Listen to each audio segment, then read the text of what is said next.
more, let's bring in Siobhan Hughes. Siobhan is a congressional reporter for the Wall Street Journal. Hi there, Siobhan. So first of all, what are lawmakers hoping to learn from these hearings? Lawmakers want to understand where the intelligence lapses were, if any, and the witnesses today said there were.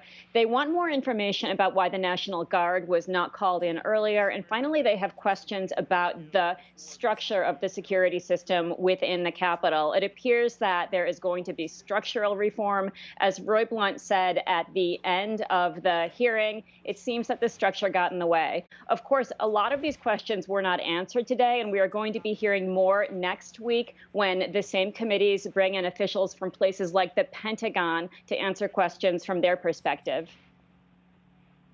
Well, the four officials who testified laid some blame on the intelligence community.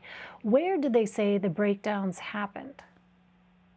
One of the big problems that you highlighted in your package had to do with a report from the FBI's Norfolk field office. That report was sent on the evening of January 5th. It was not accompanied by a phone call. It was not highlighted in any fashion. And so one of the questions the witnesses had was, for something that important, why would you not make a phone call? So that's just one example of the intelligence lapses. Prior reporting by outlets, including the Wall Street Journal, though, have suggested that there was conflicting information coming out of the intelligence community. For example, the Department of Homeland Security issuing a report right before January 6th saying it didn't see anything unusual. Right. So still some questions there to be answered. But there was also disagreement during the hearing over calling in the National Guard. Siobhan, why was that such a point of contention?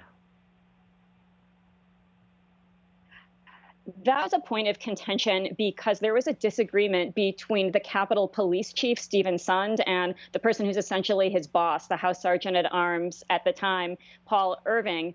The police said that he had made a call at 1:09 p.m. And in fact, the House Sergeant at Arms said that never happened. Had it happened, he said, I was in a position to activate those forces right away. So part of the issue is there is a disagreement about the decision making in the moment, not just the intelligence preceding the attack, but how that was handled at the moment. And in fact, Rob Portman and a couple of other senators did say, listen, we want the phone records. So we have a timeline of what happened during what the senators are dubbing that missing hour. Yeah, I would imagine they're looking for obviously some clarity with those records. We'll see what comes out of that. Well, let's turn now to the next COVID relief bill. Siobhan, the Senate parliamentarian is considering whether to include the president's $15 minimum wage increase in the bill. Do we know when that decision will come down, and what options will lawmakers have if the wage increase is not included?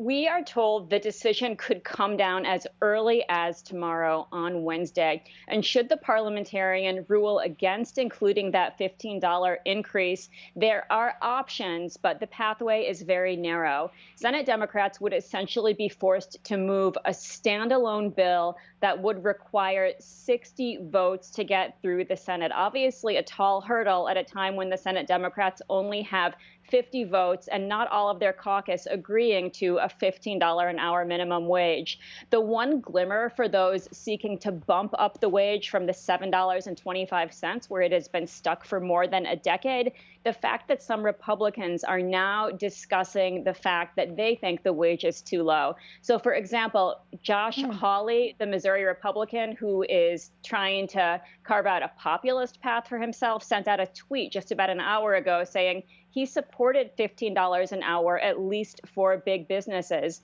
You also saw today a proposal from Republicans Mitt Romney and Tom Cotton. They didn't go so far as $15 an hour, but they called for a $10 an hour increase, paired with mandating something called E-Verify, which essentially would require businesses to verify that their workforce was a legal workforce. So no guarantee, but on the other hand, not totally the end of the story either.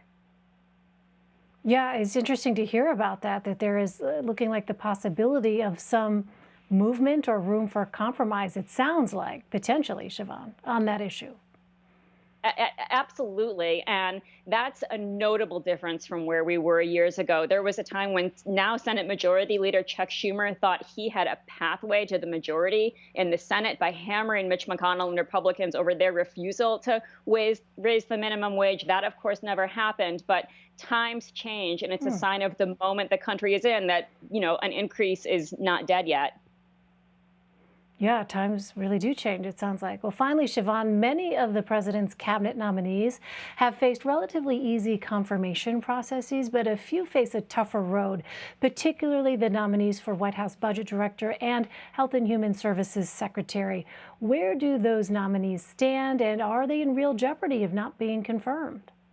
So the person in the most jeopardy is OMB nominee Neera Tanden, and our reporting suggests that the White House is already discussing who her replacements would be should either the White House decide to withdraw that nomination or should Neera Tanden insist on having a vote and it turn out that she does not have the support to back that up. For her, the big problem is that two of the swing Republicans, Susan Collins and Mitt Romney, have already said they would not support her. So she does not yet have a way to offset the fact that Joe Manchin of West Virginia is not going to endorse her. But problems on the horizon, too, for two other nominees, Deb Haaland and Javier Becerra, because Joe Manchin has not said whether or not he is going to endorse them. So the same dynamics could be at work in those nominations as well. All right, to be continued. Siobhan Hughes. Siobhan, always good to see you. Thank you very much. You too. Thank you.